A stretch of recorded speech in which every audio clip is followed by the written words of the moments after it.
Kolagwanda, who is a governance expert. We also have Ndegwa Njiru, who's a constitutional lawyer and political analyst. Thank you so much, gents, for joining me this morning. Thank you very much, Trix. Okay, now when you look at the papers this morning, a lot is dominating the front pages, but none of what is leading this morning has to do with the Boston Marathon. What do you make of that? I would expect that those victories to actually be taking center stage this morning. Michael, what is your reaction to the wins and, of course, how their lack of appearance on the front pages?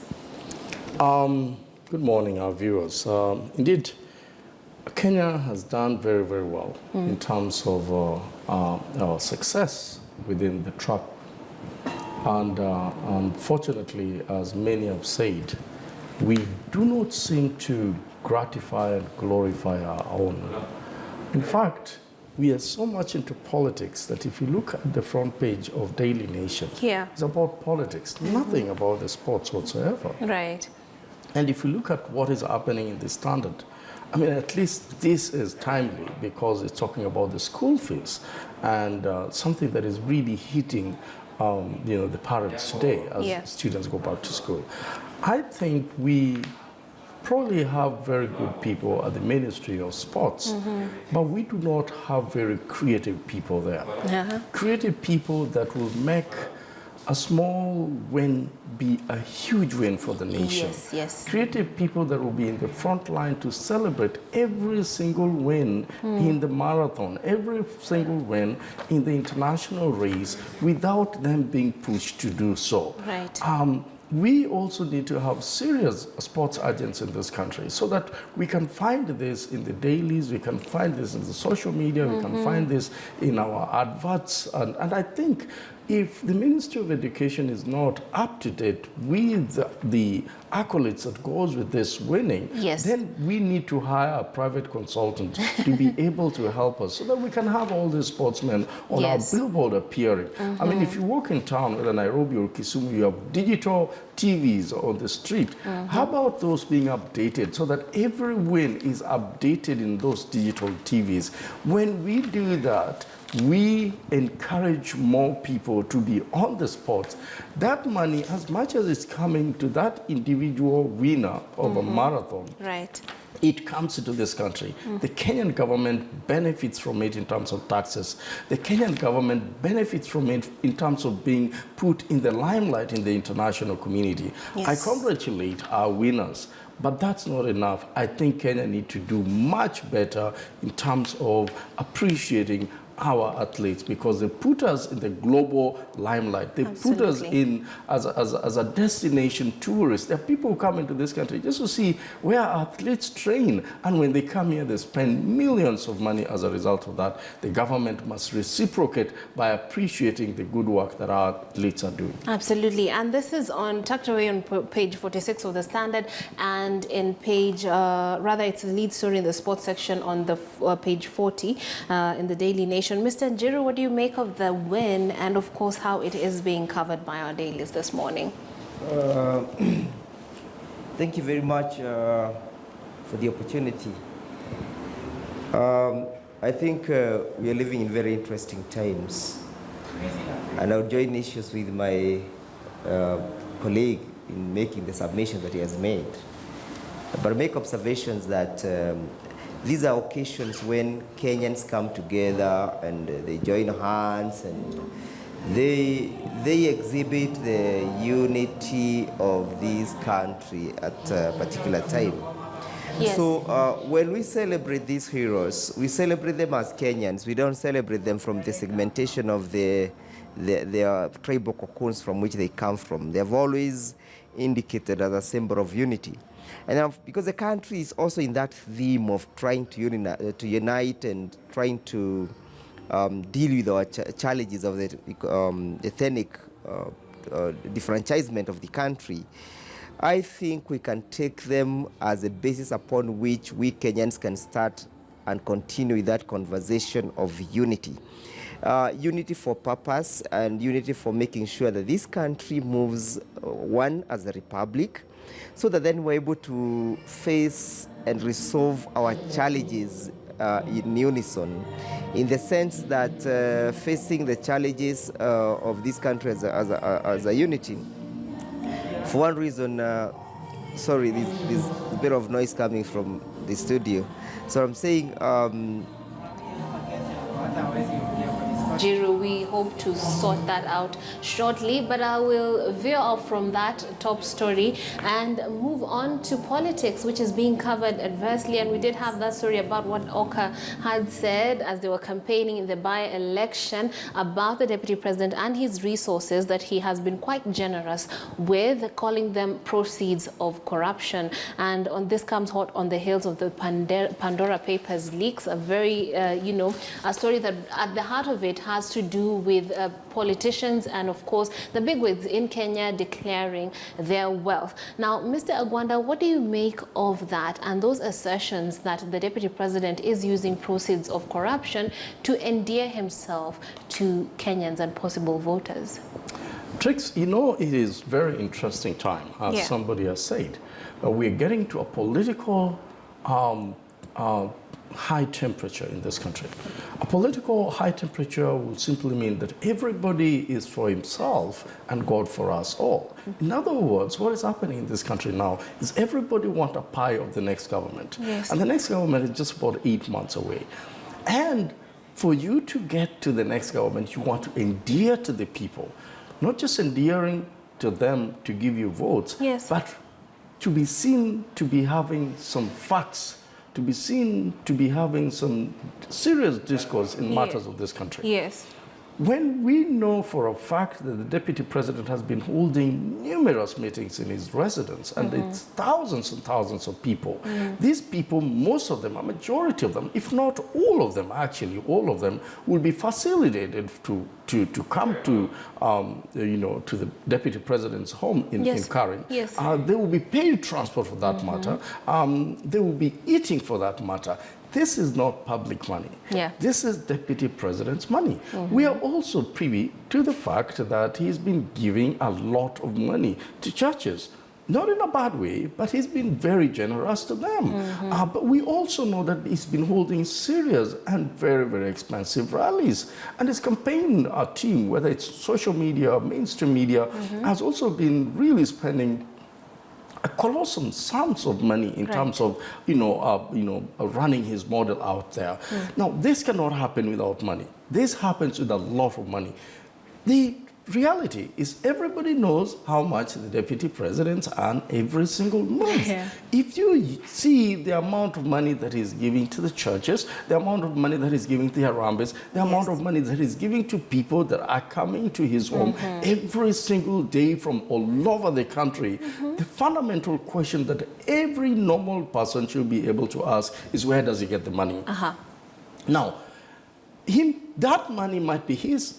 That money might be belonging to somebody. But the question that everybody is asking is, where do you get this kind of money? These huge sums of money that you're able to do these things more or less single-handedly and not get broke. Now, for the super rich, we know where they get the money. They've invested in real estate, they've invested in huge blue chip companies, they've invested in offshore companies, they've invested in companies that you can see that is generating millions and millions every single year. And when they declare their taxes, you can see that these huge profit in.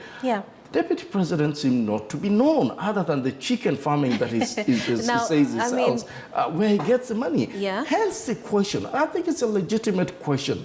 But before I conclude on this matter, I think our government need to be put to task to find out where the deputy president is getting the money to use. If they're not enabling him to use all this money, where is he getting this money? And is he paying taxes for it? And I think this is a legitimate question that other candidates need to ask. And I'm happy that Honorable Kalonzo Musyoka is asking these questions. We know that Honorable Raila Amolo Odinga has asked this question several times. And in fact, they've come out and said it's a theft money. Now, to play devil's advocate, wouldn't you also find that this is just, of course, a political barb being thrown, or rather jab being thrown at the deputy president, because he seems to have tapped into something that most Kenyans want, a leader who's going to take care of your immediate needs? I do not think that it's just a political job. I do not think that it's a political indemnity. I do not think that it's perhaps just something that is coming out of nowhere. These have been colleagues of the Deputy President. They know what they earn. They've served with him in government, and they Some know of them have what he's served, able to in do. his capacity. Yes, and even up to that capacity. I mean, Honorable Karon Somseoka was a vice president of this country. We know that, Honorable Prime Minister was a prime minister of this country in a huge position in this country, commanding the authority and forces of government. So it's not possible that they don't know what he earns. And if they say that this money seems to be a proceed, what of theft? What they are denying the Kenyans is, where did he steal this money? Yeah. And I think that's where they need to go. They need to go bold enough and come out, if they're saying that this money is a theft money, to tell us where the Deputy President dipped his fingers. And if it's public money, then the Deputy President needs to be pressed upon to return the money. Yeah. If this money has not been taxed for whatever reason, the KRA need to run after these monies and not just play, good guy every now and again, but say that's what KRA is doing now. Yes. You say you spend probably 100 or 300 million. Tell us where we got this money and have you paid taxes to it. The KRA can do that without even being prompted to do it. Now they're struggling to get the money. They can go to the Deputy President to find out where he's getting this money. Indeed. And the law is very, very clear now, Tricks, that if you have money for campaign and people have donated money for campaign, those people need to be declared. We need to know the sources of this money. And if we do not know the sources of this money, then this is one discussion that is not going to end soon. All right. Now, the Deputy President reacted to that comment from the Oka leaders, and he said, or rather asked them to show, or said they have nothing to show for their time in government. What's your reaction to that? I am sorry that the Deputy President will be able to say that. Anything that is done with a single individual serving in government in his capacity, either as a CS or a permanent secretary, is a collective responsibility. It is also possible to lobby to get a little bit more than what the others can do. Yes. But if you ask me, the Deputy President cannot say that in the same breath. But while we know that in the same breath, he launched so many projects, including Arrow and Kimarel Dam, that has not proceeded today, that has not come to fruition today. And so as he says that, he needs to look inside himself and say, indeed, if I am alleging that these people have not, have no track record, what is my track record? I think when he says that he has a track record and is not enumerating those track records, then he has a problem. He also needs to know that he's still serving in the government where the debts have really skyrocketed, in the government where corruption has been part and parcel of the entire country, in the government where fuel has gone way over than any other time. And so when he talks about his track record, I don't know what he means by that, because it's still serving in the government and drawing salary from the same government that is really, really hitting, Wanjiko below the belt. And therefore, it is also important for him to say, these are my track records. As far as I'm concerned, the Deputy President has been more concerned of being the next president than delivering to the people. The handouts do not develop an individual. The handouts do not develop a country. Let's get Mr. Njiru back on. I'm hoping your sound is okay right now. Now, Mr. Njiru, when you look at the back and forth between the Oka principals and the Deputy President, what do you say? On one hand, the Deputy President is saying that these people have had nothing to show for their time in government, while, Mr. Agwanda has, punched a hole into that one, saying he is within government still and he's not really doing much within that setup. But on the other side, the Oka principals are saying that they feel that the proceeds that he's using to endear himself to the voters are proceeds of corruption. What do you make of that back and forth? Well, there's no doubt that the Deputy President carries the big tag of the person who knows how, where, and when to plunder public resources.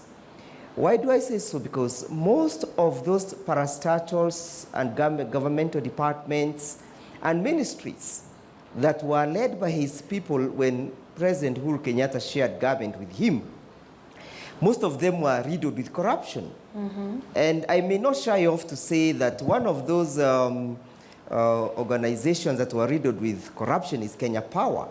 I may not even shy off to say that even the Minister of Water, where his people served, was riddled with corruption. So he carries that tag comfortably, and it's a tag that he has not been able to even try to defend or convince people that he doesn't bear it. And that is why when he's put to challenge by the OCA team, the His Excellency Kalonzo Musyoka, about the question of the corruption, for him, he has no basis or reasons to deny. He merely gets diversionary tactics, simply because he knows that the leopard is so much spotted, and you cannot mistake a leopard of a dog. So what I'm simply saying is that the OCA team is trying to call him to order, to explain to us as Kenyans, where do you get this money from? He has never, since he left university, he has never had any meaningful employment. He has never had any meaningful engagement of even doing businesses. And he has not even given us his track record. Mr. Njiru, what are you saying about chicken farmers? Oh, chicken farming is just the other day thing. It is a scam. It is not something that is real. If it is real, why doesn't he publish his returns and his statements of accounts for us to be able to see? If it is not a scam and a means of trying to divert people from how he earns his means, why doesn't he come out clearly and tell us that, you know what, I am opening this farm up for audit? But he has never done it. So to me, we are looking at a very treacherous person. We are looking at a person who is very much unfit to govern this country. We are looking at a person who does not believe in corruption. He does not believe that corruption exists. He does not believe that corruption is one of the cancer that is eating this country. And Mark, if you may remember, he even one time mentioned that he does not believe that corruption can curtail and inhibit the running and proper administration of government. But as I sum up, look at all those guys who have been accused of corruption. I would not even labor much. I would just cite one person like Rigathi Gachagua. Rigathi Gachagua is a person who has been accused of plundering the entire government of Nyeri County when his brother was on sickbed. And that is a person who finds comfort in Karen. So you see, they say, show me your friends, and I'll show you whom, and I'll tell you whom you are. So I cannot even blink my eye when he comes and says that you have no track record. Which track record does he have? Now, Mr. Njiru, you remind me what you're saying about his businesses. You remind me of that time he was having a back and forth with CS Fred Matiang'i, and he mentioned that he has forgotten to, mention his shares at Safaricom and his other ventures. So I'm not sure about the assertion that he hasn't had any legitimate. You see, we keep on saying he has no legitimate business because it is under the Public Officers Ethics and Codes of Ethics Act. It is responsibility of every public officer to declare his wealth. And declaration of wealth is a constitutional demand and a statutory demand. If he has reached those levels, why doesn't he table his declaration of wealth in open and say, this is how much I am worth? And the question is, when he tables that how much I am worth, then we shall be asking ourselves, what is the period of accumulation of all this? Remember, before 2013, he did not have 5 helicopters hanging somewhere at a hangar in Wilson Airport. Before that particular time, the 15,000 Mutara land, ADC land, was not there. Before that particular time, the chicken business was not an issue. The only thing that we knew was an issue and an unresolved issue is the Western Hotel. And we all know where Western Hotel came from. So to me, he's trying to put up a brave face, and I have no apology for this, for one reason, that you want to justify his plundering. Okay. Now, Mr. Njiru, I'll continue playing devil's advocate on this one. Yes. He has a legitimate statement that he has made about this, and he has said, well, these people also have nothing to show for their time in government. On. Yes, he said that, and just to add something Yes. to that, the Pandora Papers leak point to the fact that what you are pointing out, in the law, that the fact that people in political leadership need to reveal their wealth is quite good, but is it even efficient in this country? And this does not limit itself to the deputy president. Even the other leaders that are pointing their fingers at the deputy president, do you think they can confidently reveal the sources of their own wealth? Is anybody clean in the political leadership of this country? Two fundamental issues that the deputy president is presupposing a situation whereby that he's the only person who works, he's the only worker. You've heard him several mention that Jubilee government stopped functioning when he left, when he decided to go on a campaign spree. Mm-hmm. He mentioned that the Jubilee government functioned up to 2017. And that is a blatant lie. Mm. We have seen the president going to Lapset to open those that corridor. Today, the ships are anchoring at Lamu Port. Mm-hmm. If you go to Mount Kenya region, where this guy has pitched his camp and his tent and trying to convince the Mount Kenya region that there is nothing the president has done. If today you go to Keno, all the way to Marwa, past Madeira, where his king post comes from, that is a Madeira member of parliament, yeah. You realize that that road is being duoed. So to me, I think he has taken himself in a very high pedestal that is the only performer. Mm-hmm. How would you say that the deputy president, the former vice president Kalonzo Musyoka, the former president, vice president Musele Mudavadi, and the rest are not working? Mm-hmm. Is it now that he has worked? Okay, let's make even an assumption that he has worked for the last 5 years. What is his track record before he was in government? And what is his track record when he's in government?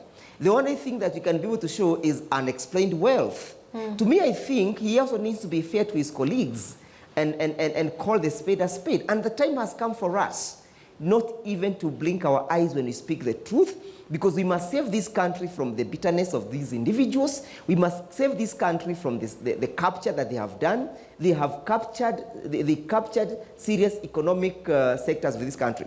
Coming back to the question of the declaration. Yes. It is incumbent upon all public officers to declare their wealth. It is not a favor that we are asking. Mm-hmm. It is not a favor that that they are doing to us. It is a constitutional and a statutory dictate that they do declare their wealth as so required. But suffice to note that the Pandora papers leak, yeah. And I am not holding brief for anyone, was documented, and it never documented that possession in a manner that they indicated that whatever is owned comes from public resources. Mm-hmm, mm-hmm. They were able to tell us that, this family and this family has been doing this and these businesses. And mark you, some of those businesses were there even before we were born. So it is a generational wealth, yeah, that has been accumulated for a period of time. Okay. Not like these wash things where you are told chicken lays eggs worth 1.5. It's a scam. Okay, Mr. Njiru, I'd like to bring Mr. Agwanda onto this one. Mr. Agwanda, the Deputy President could easily say, show me yours and I'll show you mine, right?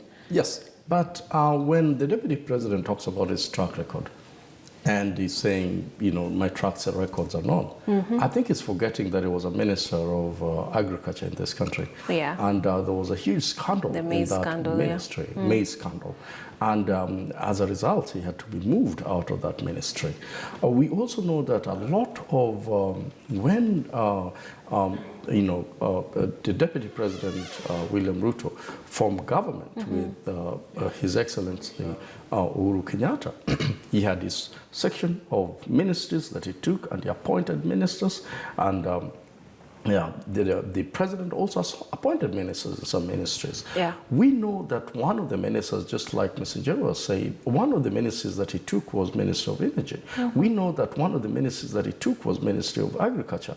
And we've seen literally Ministry of Energy, things really happening to the South, since, the inception of their government. And so if you look at the ministries that he took, there's more corruption in those ministries. There's more problem in those ministries. And if he talks about the track record, then the Deputy President is not looking inwardly, because the corruption seems to be in his line ministries that any other ministries in this country. Right. And therefore, if he says that they seem to have no track record, I wonder what track record is talking about. Is it track record of being, the most corrupt ministries that perhaps is run in this country? Or is it track record for not being so aggressive, not being so, squandering money and perhaps using that money lavishly? You can only use what you've gotten in a wrong way, so lavishly, and so carelessly. If you've worked hard for something, you will probably not really just spill it out there. And so when it comes to track record, I think the Deputy President needs to look for another word that he can describe or counter his opponents than talking about the track record. The Deputy President has had a track record of getting into people's land. We know that he was taken to court for that reason, and he was charged for that reason. Right. And so if we're talking about those track records, it is not possible that you can go to somebody's land, acquire it, and it becomes yours. It takes you to court, and the court actually demands that you return that land and pay some fine for that reason. So I think the Deputy President needs to campaign on a clean slate. But if he wants to counter on things that are already hitting him, then he'll have a problem of his own, because he's not had a very, very flourish track record in this country. Okay, Mr. Njiro and Mr. Agwana seem to agree that the Deputy President is not really a Robin Hood, but he's a bit disingenuous about his hustler movement, economic model, and of course the fact that he has done well for himself as a business person. We're going to dig deeper into other stories that are making headlines this morning. One of those stories has to do with the registration of voters. It's now been a week for the voter registration exercise that came to an end, and a sports check across the country indicates a worrying low turnout. We're going to bring you that and other stories that are making headlines here on Morning Express.